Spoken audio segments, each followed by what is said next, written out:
Welcome back to Balancing Chaos with Kelley and Gretchen. And today we have our special guest, Paige Wilcox. Paige Wilcox. So Paige, introduce yourself. Tell us a little about yourself. Thank you. I'm so excited to be here today. So thank you both for inviting me. My name is Paige Wilcox, and my husband and I own Wilcox Wellness and Fitness, which is a private and group personal training facility here in Bangor.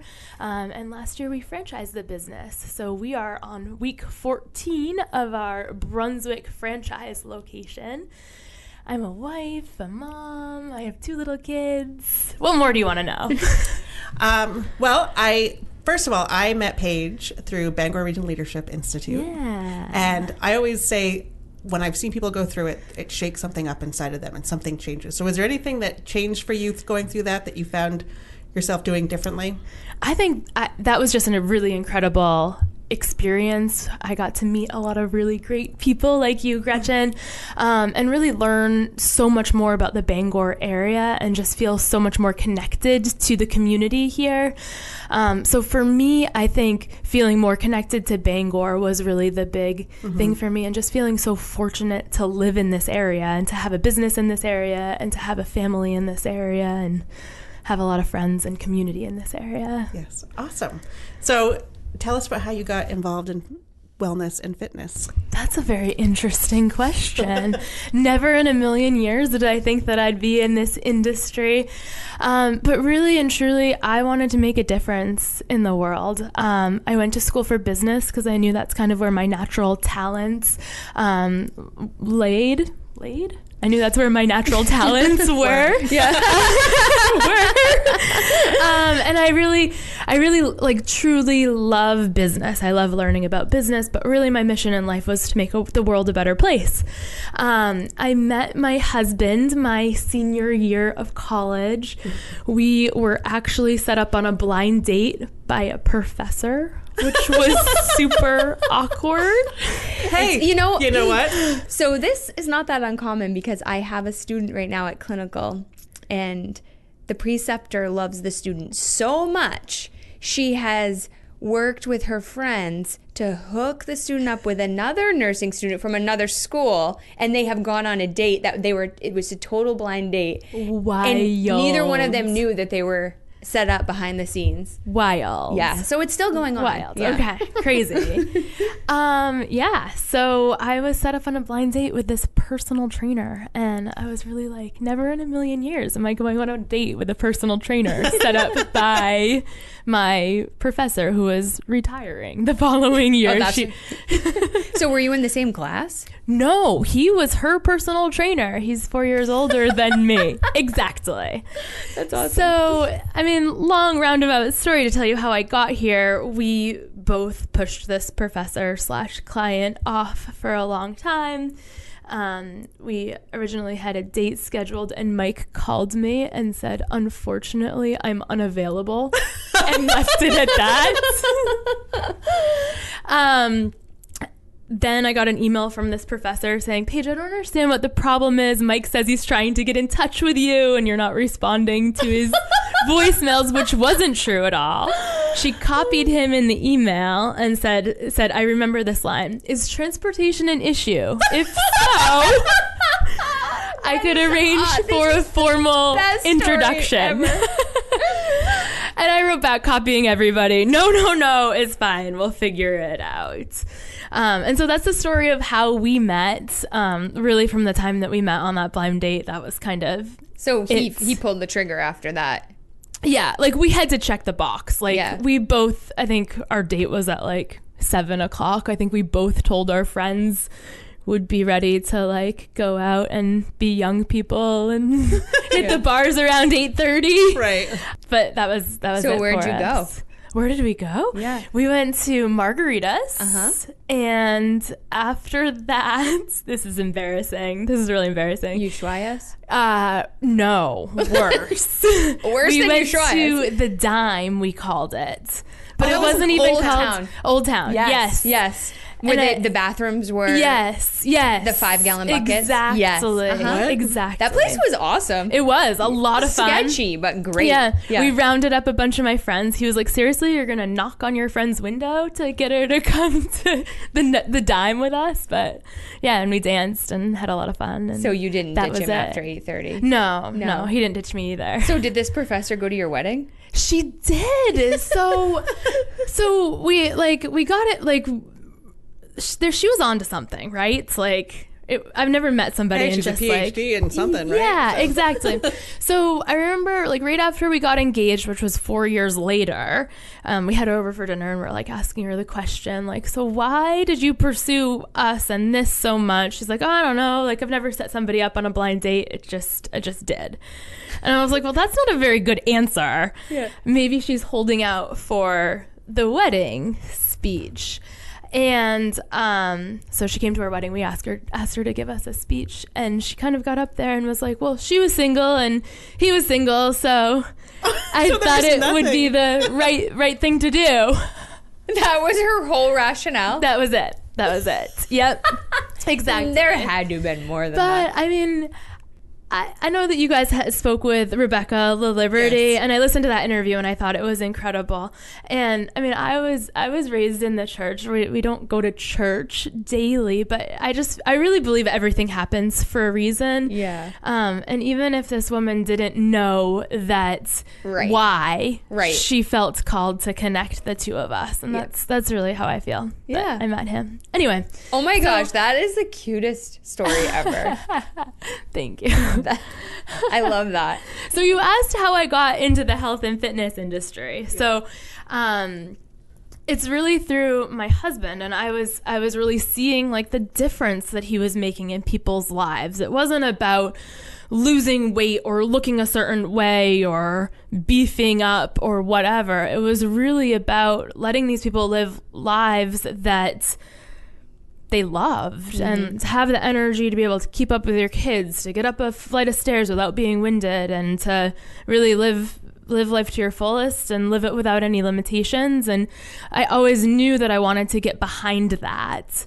It's kind of a long way around, but I was fortunate enough to join our business full-time about 4 years ago, and have been pushing that vision and that mission forward. One of the things that when we were talking about Dave going out on his own, Paige was one of the people that I met with, because I said, okay, I'm going to be the partner in the background who has the full-time job, because before you joined him, you were sort of the health insurer. Oh, yes. Yes. And the steady job person. Exactly. But you were very helpful in helping me make sure I looked at all sides of the box as we moved on. So I have thought of your advice many times. Oh, good. I'm so glad that was helpful. We've had, like, lunch meetings down here to talk about numbers and stuff like that, instead of having it always be, it still happens at home. Right. But instead of always being at home, it's nice. And you're in the real early phases. Oh, yeah. Too. So that will settle down. Yes. So because you both work for this business, you guys were able to do something pretty cool. Yeah, we were. Month. So go ahead and tell us what you did. Yeah. So really, one of the reasons that I love owning my own business and supporting other people in the pursuit of owning their own business is that it allows you to live life on your own terms, and it buys you freedom if you can set up systems and processes to be able to leave your business. So we left our business with our 2 little kids. We spent 34 days in Costa Rica. Oh my gosh. And that was pretty incredible experience. What did you stay in an Airbnb? We did, yeah. So where were you? On an ocean front? Yeah, kind of. We were in a town called Portrero, which was a really small town. We were in kind of a gated condo area, walking distance to the beach, but we have a 1-year-old and a 4-year-old. So we had a lot of requirements from, like, balconies and stairs and the things that you need in order to be safe with 2 kids when you're in a third world country. So it was amazing. It was awesome. So what did you do the whole time? We did a lot of different things. So we learned quickly that our family does best when we call it adventuring with the air quotes. So we did not do very well if we were just like hanging around the condo, going to the pool, walking to the beach. Just Costa Rica is amazing. Like it has one little tiny area in Costa Rica has 5% of the world's biodiversity. Wow. Like that blows my mind. Yeah. Think about like Bangor City Forest having 5% of the world's biodiversity.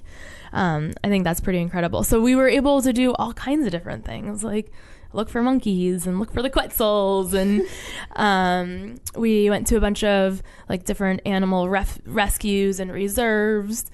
We hiked in the rainforest. We stayed on a family-owned dairy farm and were able to milk cows. And I was like, life goal achieved. I was able to feed like a 3-month-old baby cow a bottle of milk. Now, did they separate the baby from the mother there too? I think so. Yes. Because I took my kids to milk cows. Yeah. A few months ago.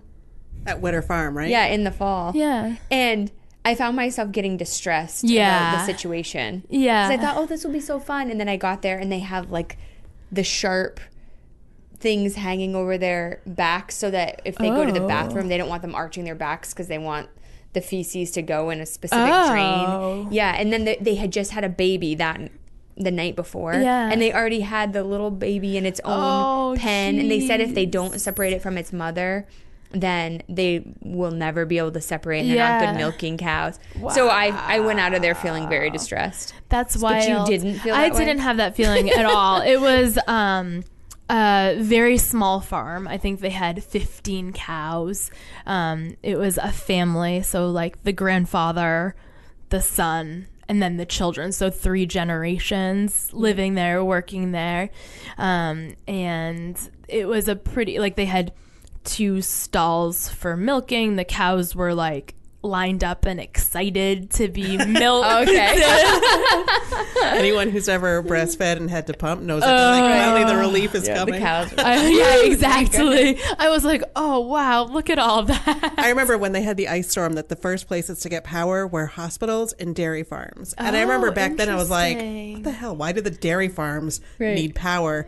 And then I had a baby, and I was like, that is exactly, now I know why that would be terrible. Yeah, exactly. So that was a really fun experience. So did someone help you plan this? I can't, if I was going to go someplace else for 32 days, I would need Gretchen to plan the whole trip. Yeah. Honest to God. That would overwhelm me hilarious. much, because my husband and I took we went to an all-inclusive vacation last year, and it took us 5 days to adjust to basically having nothing to do. Yeah. I mean, we adjusted. Yeah. And then when I came back, I was like, wow, that was amazing. Right. But it was hard. So I can't imagine if I had to actually plan it out. And 32 days or 34 days, that's a long time. Yeah, it was a really long time. So I think... there were a lot of logistics, and Gretchen would have been very impressed by my Google Doc, like with my checklists and what we need to know before we go, what we need to check off before we go. It was a scramble to get a malaria booster shot for my 1-year-old after like 13 hours before we left. Somebody was like, you gotta do this. Which I don't think we actually needed to, but we did it anyway. So it was a lot of organization, but it wasn't like we had the luxury of time. Like, I feel like so many times in my life I've been on vacation, it's been like 7 days or 10 days, and you have to like pack it all in. It was pretty cool. We had the luxury of time. So where if we were on a traditional vacation, we would have done like 3 activities in one day. We kind of were able to linger over our activities, plan around the nap schedule, and chill a little bit more than that. But yeah, it was definitely a lot of logistics, like finding somebody to come to our house and take care of our cat. And a lot of like business preparation. That was the big work that we did. What did you do with your dog? Did you go with family? Oh my gosh. My dog went to like dog heaven with my mother in Rangeley. Yeah. He had the best time. We got photos. I don't think he was that excited to come home. Oh, that's sweet. Yeah. So do you think you'll do it again? I hope. Our plan is to do one big adventure every year with our family.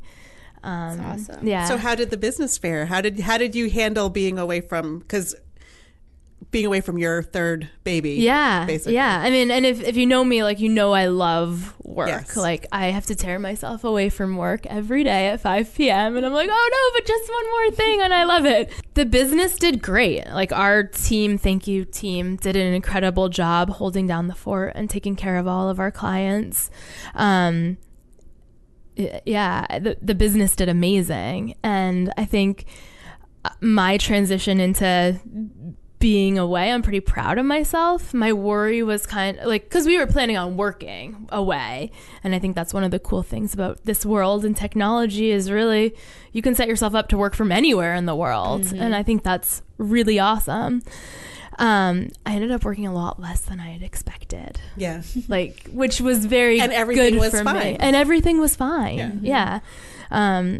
And I don't know we had our best month ever this month, which blows my mind. And I don't understand how it happened, but I'd be like, do you guys not like us? Exactly. Let's go away more often. Do you not need me? Yeah. But I think we had our best month ever this month because we were so focused before we left. So we built up so much momentum before we left. Because, you get your best work done the Friday before you leave on vacation. Right. And we kind of were up against that deadline for a long time. When I was a kid, the summer I turned 13, my family did a 6-week road trip. And my dad owned his own business. Cool. He had a business partner. There was a partnership. Yeah. And so the other partner had taken the summer off the year before, and then he took this summer off. But this was in 1988. Yeah. And they made it work by, like, literally mail would be sent to, like, they'd package up the mail and send it ahead to, like, a relative's house that we were going to stop at. And there were no cell phones. There was no internet. And so even my parents, like phone bills. So they would have their checkbook, and so we'd get this pile of mail, and they'd pay all the bills and mail them from Montana. Yeah. And then we'd go, and the next stop, someone else would have received a pile of mail for us, and they'd go through it all. And so I think of that now and think of seeing you in Costa Rica, like, I'm working. Like, this is a totally different. Yeah, it's amazing. So the big thing that I haven't let go in our business yet is our consultation process. First of all, I love doing the consultations. That's an in-person meeting with somebody that's interested in signing up for our training program. And it's a really personal conversation. We do a deep dive talking about goals, why those goals are important to you, how committed you are to achieving those goals, nutritional assessment. It's a really deep dive and very personal conversations, and I love every part of it. So I probably should train and give that part up if I was to be a good business owner going forward, but I haven't. So I did consultations over the phone from Costa Rica, which wasn't ideal, but technology allowed it to happen.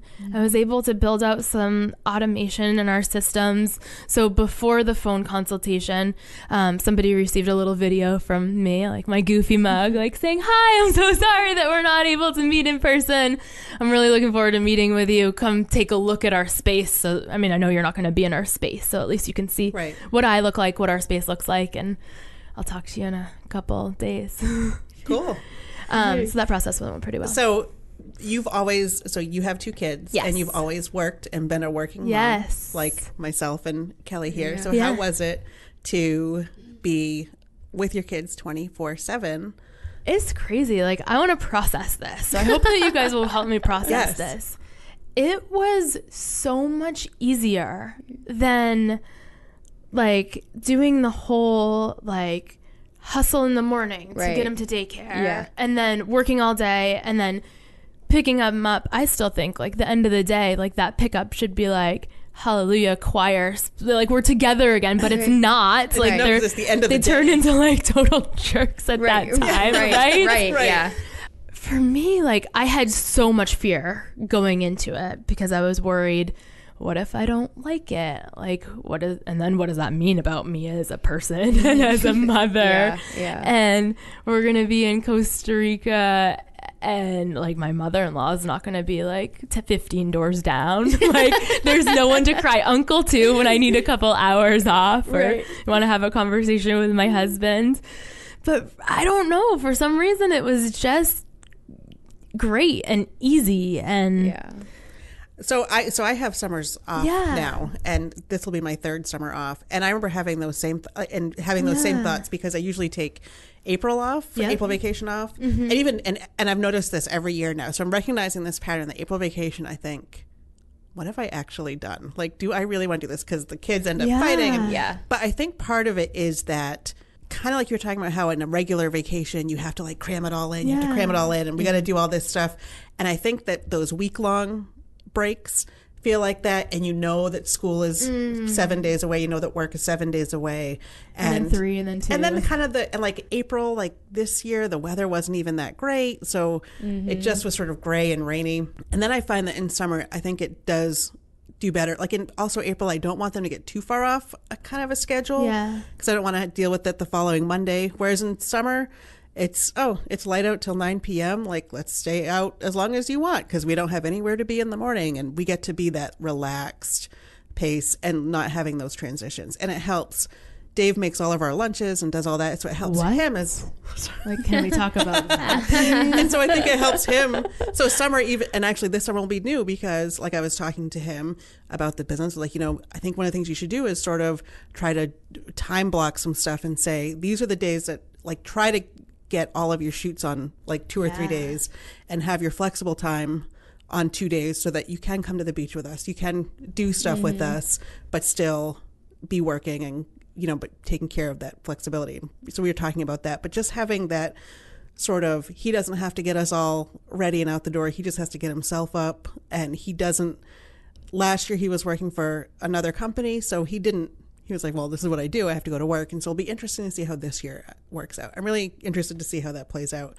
But once you have that long span of time, it's like the end, those last 2 weeks, I'm always like, oh my God. So last year we had scheduled a camping trip for like the last week of our vacation. And this year I said, we can't do that because I'm too wound up at that point. So this year we're doing it the first week of vacation. That's so interesting because the last 4 days of our 34 days away were very difficult.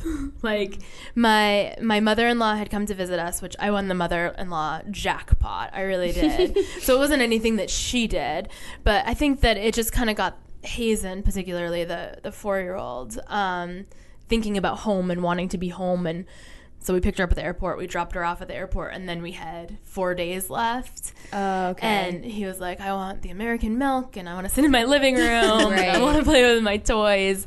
And we were winding down to like trying to pack up and not doing a lot of our adventuring again. But I wonder if it's like what you just said, like it's the looking forward to the transition that made that time difficult. Well, and for me, my brain starts kicking into, okay, I got to make sure I have this. I can see on my calendar, I've got these orientations, I have new faculty development, I have all of this stuff coming up. Whereas it's kind of like maternity leave. Yeah. When you first go, like I took 12 weeks off with my daughter. So me too. So when I did that, like, I'm like, I have 12 weeks. Wow. And then that last week is like, oh my God, it's almost over. So it's that.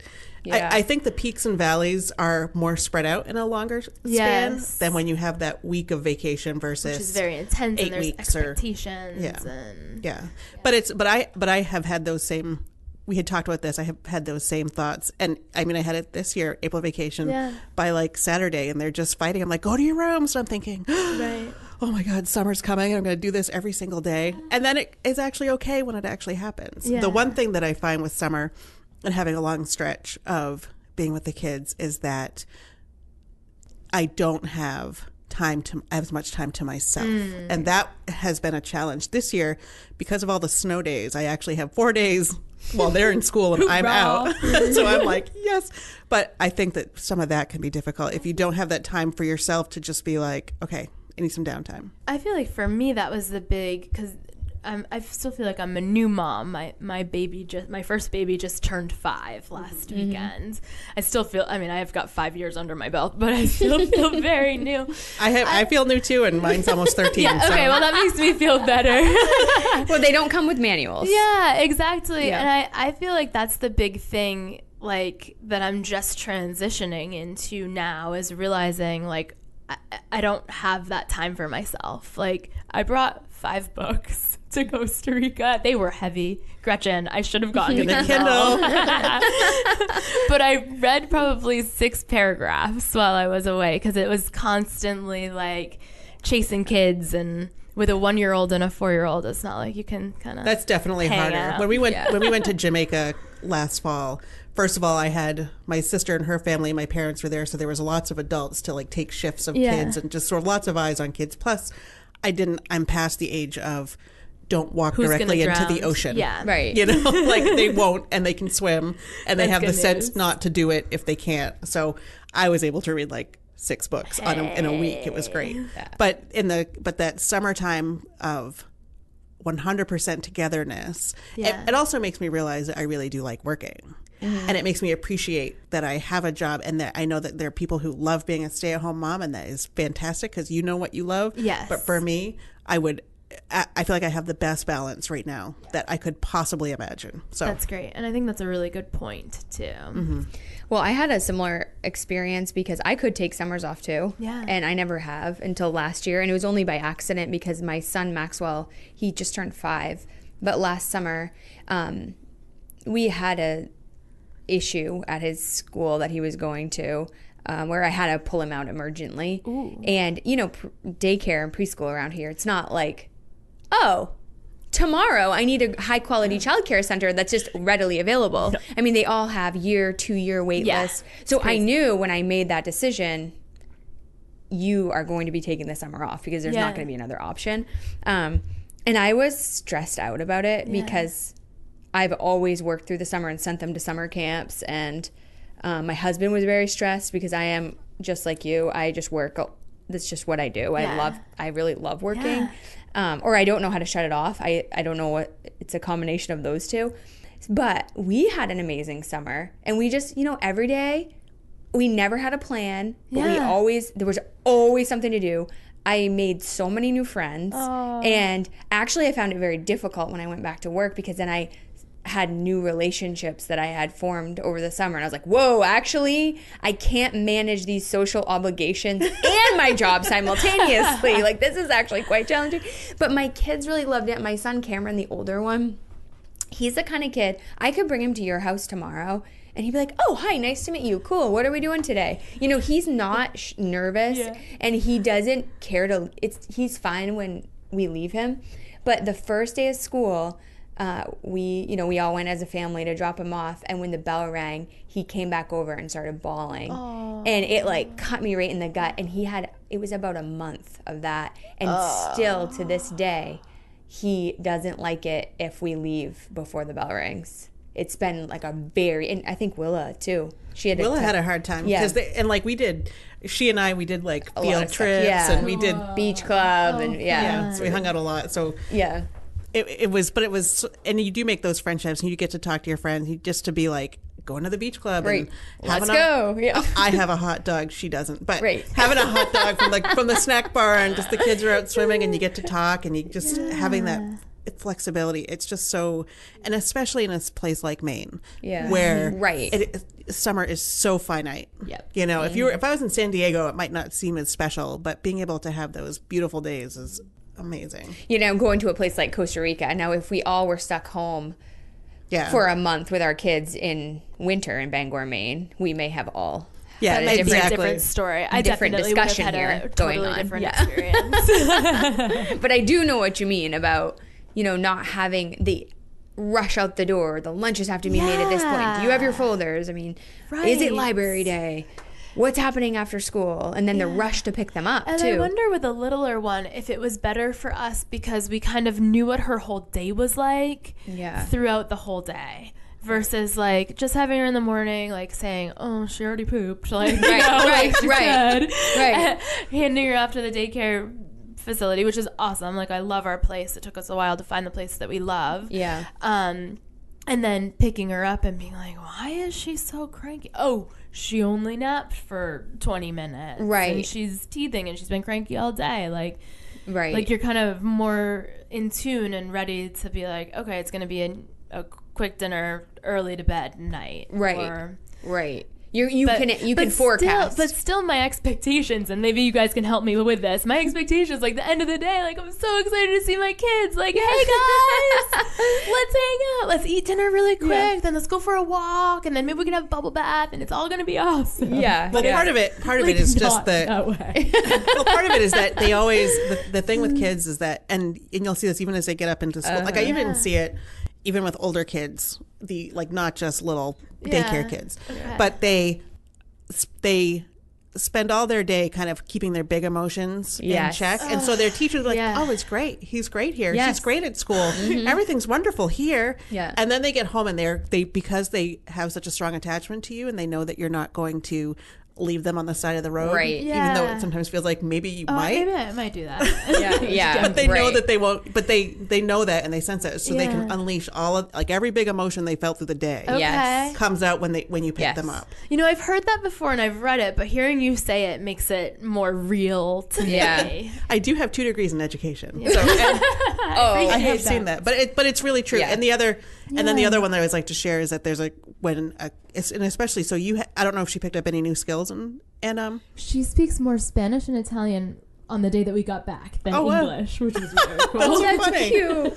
But it was just like the sweet spot of like her starting to talk. So one of the things that when I see this with older kids too, when they get a new skill, so the image is of a tower. So they have a new block for their tower, and instead of putting that block on top, they have to tear down the whole tower and rebuild it and put that block in somewhere in the middle. So when they start to sleep through the night, they'll be a total jerk, but you're like, oh, but they learned how to walk. So why did they learn how to walk? And immediately start melting down, and it passes. And I've seen it.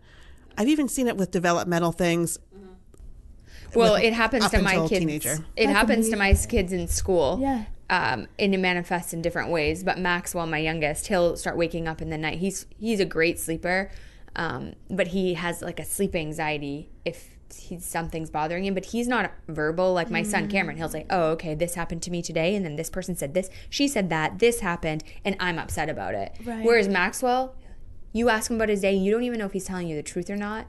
But what we've identified with Maxwell is this sleep anxiety manifests like they've moved on to a new lesson and he's struggling with it, or they're trying to push to this next level of reading on their charts, and he's anxious about it, but he can't verbalize that, so it will manifest as, I can't fall asleep, mommy, I don't know how to fall asleep, or he'll wake up in the middle of the night. I'm so blown away by the fact that you've been able to identify that. So how long did it take you to kind of figure that out? Well, we went through quite a serious issue last year with Maxwell at the school we had to pull him out of, where he was just melting down, waking up 3-4 times a night. Honestly, it was so bad. I thought I was raising a devil. I was like, I'm raising a devil. I would tell Gretchen, I'm like, my kid, there's something wrong with him. I'm telling you. She's like, he's fine. It's fine. You're fine. And we James and I did all these interventions. We had blamed it on these things because James was painting one of our apartment buildings and he'd been out until 11 p.m. for a month painting this building. It took forever. And we were like, he misses James. We bought him weighted sleep blankets. Oh my gosh, we tried all these things. And then my semester ended. So when I dropped him off at school, I started staying for a few minutes, which you're not allowed to do at this school. And I noticed how he was being treated. And it happened 3 times. And then I was like, oh my gosh, I think it's what's going on here. Yeah. And sure enough, I pulled him out of there, and what was it, 4 days, maybe? He was sleeping through the night, no problems. And his behavior's changed. Totally fine. Wow. So now it's never been as dramatic as it was during that time. But now if he has you know, like a difficulty falling asleep and it goes on for more than 2 nights, you know, I'll ask the teacher and she'll be like, oh, well, you know, we did just start. And sometimes it can be, you know, it's when you look back. Right, exactly. It's hard to know in the moment. They'll be like, right. Yeah, they'll be like little jerks. And then all of a sudden you're like, oh my gosh, first steps. And then everything's fine. And you look back and you're like, oh, they turned into a little jerk. Then they learned something new. And then everything's fine. Or they're a little jerk and then 3 days later they're sick. Yeah. You know, and there's quite a bit of research on that, you know, the prodromal mood change before you get ill. Right. So, you know, and the kids, they can't tell us, you know, all the time. They're just not sophisticated. So that's why it's so hard. I think parenting is the most challenging experience ever. Absolutely. And the best too, right? We yeah, say it's that. just complicated. So what are your plans for, now that you've had this experience of leaving your business behind for a month? Do you plan on doing that more often, or more often for less time, or less often for more time? That's a great question. I feel a lot more relaxed about it for sure. And I've been at this self-employment thing for about 4 years. So in the beginning, it was very much like work all the time, 24/7, and I loved it. And that was good. But of course, like, my husband didn't really love that much. And it's definitely not sustainable. Mm-hmm. I think by like year 2, year 3, I kind of found a good balance. But our business has changed so much and constantly is changing. I mean, franchising was a big deal for us, and that's what I worked on for, just to lay the foundation for that for all of 2018. So now, I'm not answering your question. I will get to it, I promise. So 2019, Mike and I sit down every January and we kind of look at, like, where are we at? What do we want to achieve this year? And what do we need in order to do that? So 2019 for us was, well, for me, kind of being more on the surface, like developing the franchise agreement, working with a franchise attorney, developing all of the systems and the processes and automation to ensure that this new business that was investing their life was going to be successful. I felt like I was like scuba diving, like 20, I don't know how deep you scuba dive, but it was dark and it was deep down there, and I wasn't really on the surface and I wasn't seeing the sun, and I kind of was just in the deep work, if you know what I mean there. So that's all done, which is cool. Like that kind of building, like you can kind of wrap that up in a pretty little package and put a bow on it. I mean, yeah, we'll come back and polish it and dust it as time goes on. But so for 2019, the goal for me was to be able to be on the surface a little bit more so that I was agile to support Brunswick if they needed me. Mm-hmm. Now, the cool thing is they've done amazing, and they haven't really needed us in the way that we thought the first franchisee was going to need our time, energy, and effort, which is amazing. They're doing great. They're implementing all of the systems that we have in place, and things are going really well. So I'm at a point where I have 2 choices. Like, choice number 1 is to kind of like stay here on the surface and chill and enjoy my life and take more time off and make a difference in our local community, make a difference in Brunswick, which is really what Mike and I are all about.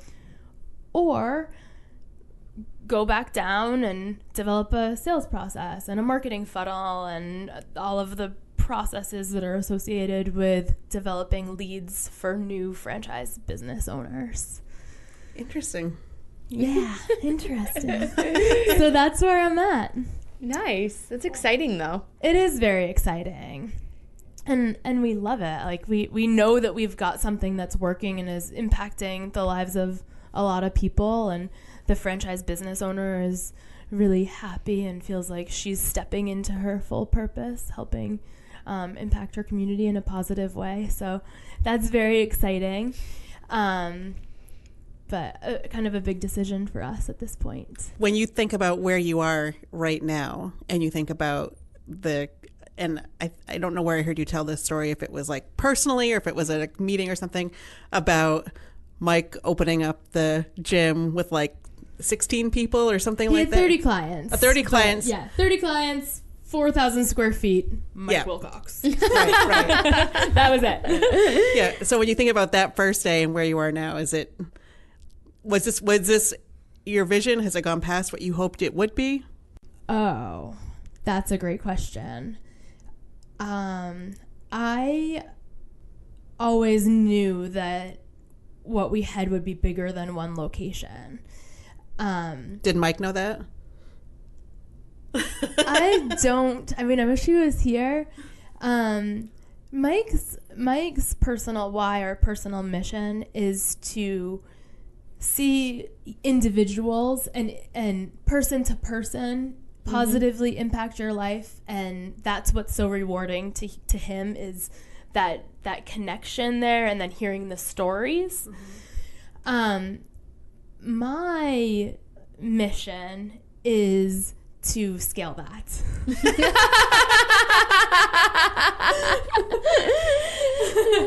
And I didn't mean for that to be funny, but I guess it is kind of funny. Right, yeah. And to make even more of an impact with what we can do in the person-to-person space. Right. So you're the systems thinker and he's the detail on the ground kind of guy. So Mike's really the vision for the future of what Wilcox Wellness and Fitness is. Mm-hmm.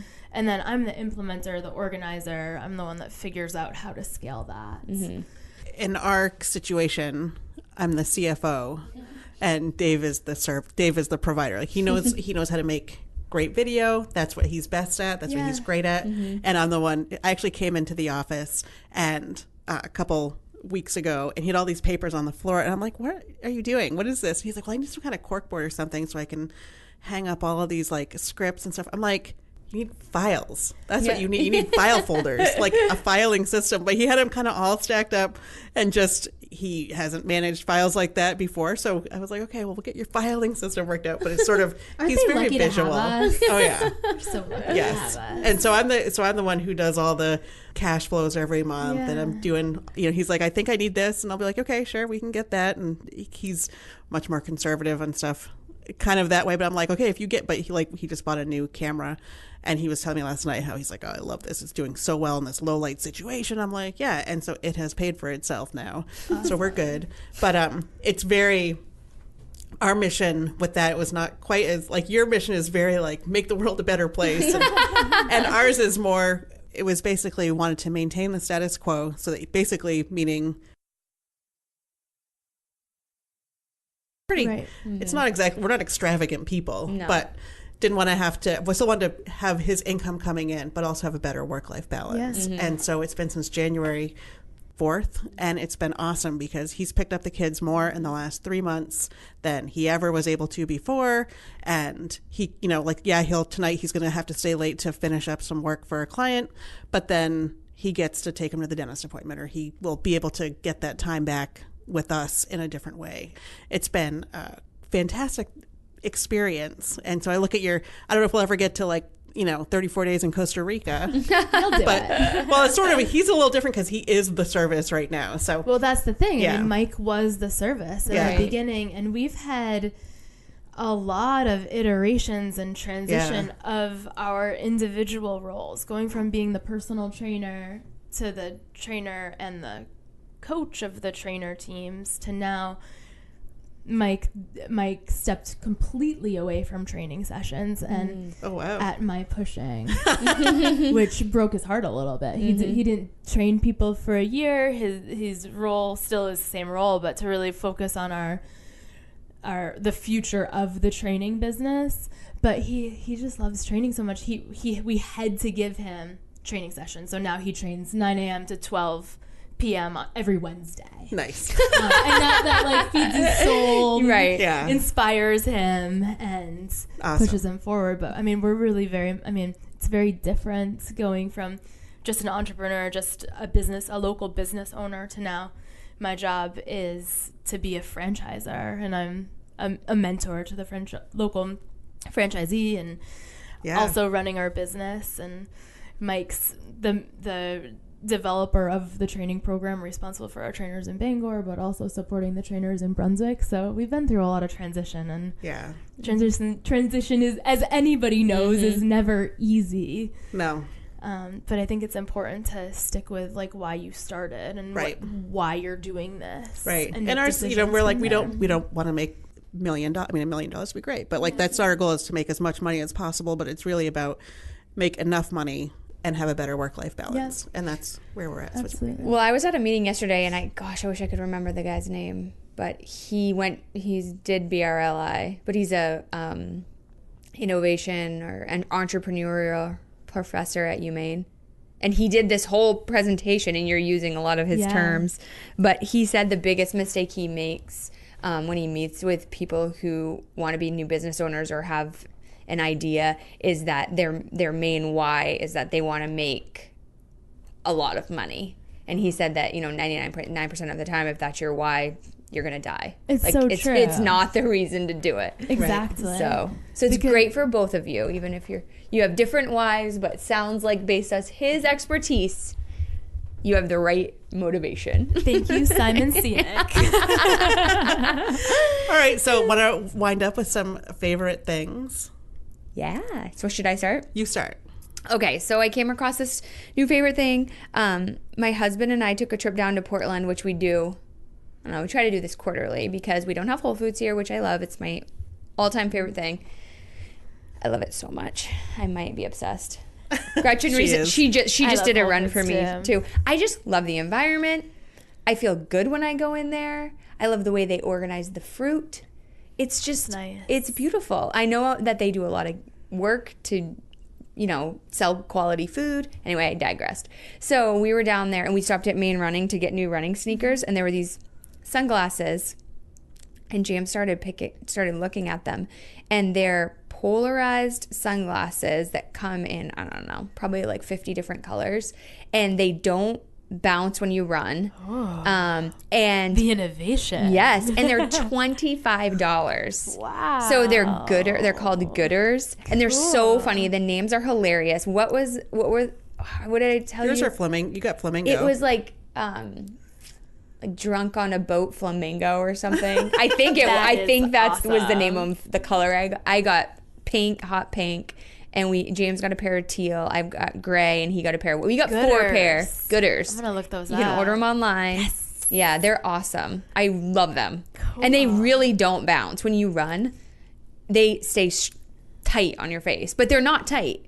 They're not like those ones that we have to have the band on the back. That's awesome. Yes. How about you, Paige? Well, I've been thinking about this question, and I love this, but my favorite thing right now, and probably for the last year or so, is a software platform called Loom. Have you heard of that, Gretchen? I don't think so. I am obsessed. So it's completely free. Loom, Loom. Wow. You can install it on Chrome, and then I use it to take video of myself while I'm explaining something. So, for example, with my team, if I wanted to explain something and show what was going on my computer screen. Oh, it's like a screencasting. Yeah. Oh, cool. Yeah. And then it's just a link, so it's not like you have to download or the whole video. Oh. We use it to share information with our clients, but I love it because instead of just firing an email back, it really allows you to kind of convey your personality and your heart through your voice and your gestures, and while showing your. Because you were talking about how you were doing these phone consultations, and in my head I was thinking, I got to tell her about Zoom. Right, yeah. Zoom. Yeah. ZOOM. Well, so I tried that before we left, and I hated the lag. Like if we just did phone, because I tested Zoom, I tested something else. But the lag would really freak me out. So if you were telling me about your goals, and it was and then I was like, interesting. 5 seconds later, I was like, oh, we use it for like classes. We have a paid thing at work, so maybe that's why. But we have ours is very. You don't think there's a lag? No, we haven't experienced that. Oh, okay. Well, I do think the internet download speed matters, because I use Zoom a lot too. And if I'm at work using Zoom, it's fine because our internet is who knows what type of download and upload speed we have. But at home, depending on the time of day, if I'm on Zoom, it does have a lag, and it is so annoying. And also I was attending a big meeting on Monday night, and they zoomed in the keynote speaker from UMass Boston, and actually Boston University, sorry. And it was so strange because when it was his face, you could hear him and everything was clear, but when he flipped his slide, so you couldn't see his face. So it shouldn't have changed anything, because I understand how this works. He was showing, a graph. It was like, it was so strange. Weird. And every time it happened. And then he's not able to see your faces to be like, maybe they can't hear me. Yeah. Yeah. So I definitely have a love-hate relationship with Zoom type technology, because when it works, it's awesome. But when it doesn't work, it's the most, I'd much rather be on the phone. It's like the most annoying thing in the entire world. So what I end up doing for that is, oh shoot, I'm forgetting the name of it. It was a free service. We have a lot of people that join that aren't super technologically savvy. So having them log into Zoom was not going to be an option. But it was join.me is what I used. Yeah. Oh, yeah. And they couldn't see my face. I couldn't see their face, but they were able to see slides that I was sharing to them as I was talking on the phone. So that worked out well. Yeah. So my favorite thing is sort of a multi-part, but I'm going to start by saying right now it's Marden's, because I've gotten so many good deals at Marden's this winter. I bought a prom dress at Marden's. Recently? No. A prom for high school? Well, I'm going to the gala tomorrow night, so I need a dress. I just ordered Check out Marden's. I ordered 6 on Amazon and 1 from ACOS, and I hate all of them. And I'm like, great, I am in trouble. Yeah. Well, so this year I got winter boots. I got Muck boots that were normally $190. I got them for $60. Brand new. They were so much better than my bogs. I love them. And then over the past month or so, they've had all these electronics and stuff. And so everyone knows I love my Bluetooth headphones, but they had the Target Heyday brand over-the-ear Bluetooth headphones that I had gotten actually for Ingrid for her birthday, and they had 2 pairs there, so I bought those. So now Willa got a pair, and I have one for work. And having Bluetooth headphones at work, I used to have these, and they're peeling, and they're looking terrible. Her and new now ones do look very similar to that. Yeah, but they're still big, and I like the big over-the-ear because it's very obvious that, if someone's not like, oh, she's ignoring me, they can realize I have headphones on. And then the other ones I got there are called Aftershokz. Have you seen these? No. And they're bone-conduction wireless headphones. Explain. So they sit in front of your ear instead of in your ear or over your ear. They sit in front of it, and it uses the bones in your ear and head to get the sound into your brain.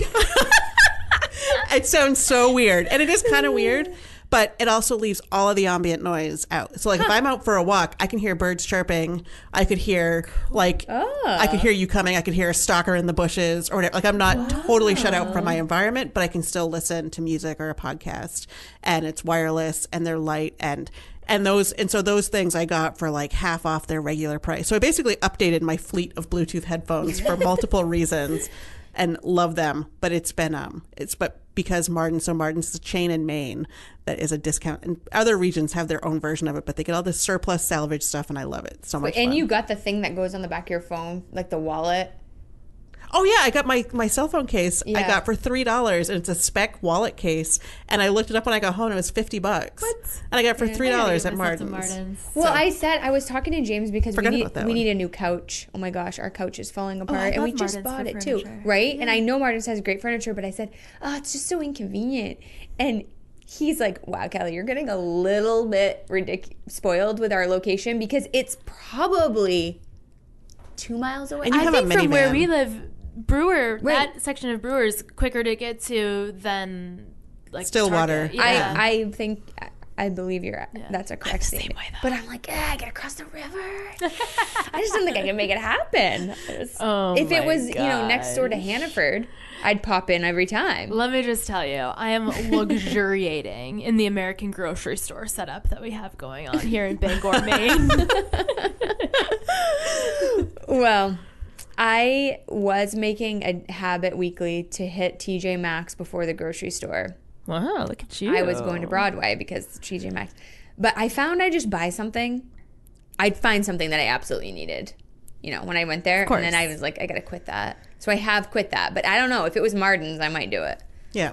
That's what happens when you go to Marden's. And the thing is that you just have to buy it when you see it. You have to be like, should have bought it when I saw it at Marden's. Right. Yeah, exactly. And you do need to go regularly because they get stuff. Yeah. Like, I wasn't necessarily looking to replace all of our headphones, but because I knew that they were good headphones and I knew how much they normally cost, I was like, you know what? I'm just going to do it. And there was some other stuff that I was like texting Dave, like, do you need this for the office? And he was like, no. So he's more conservative on that, but it's all good.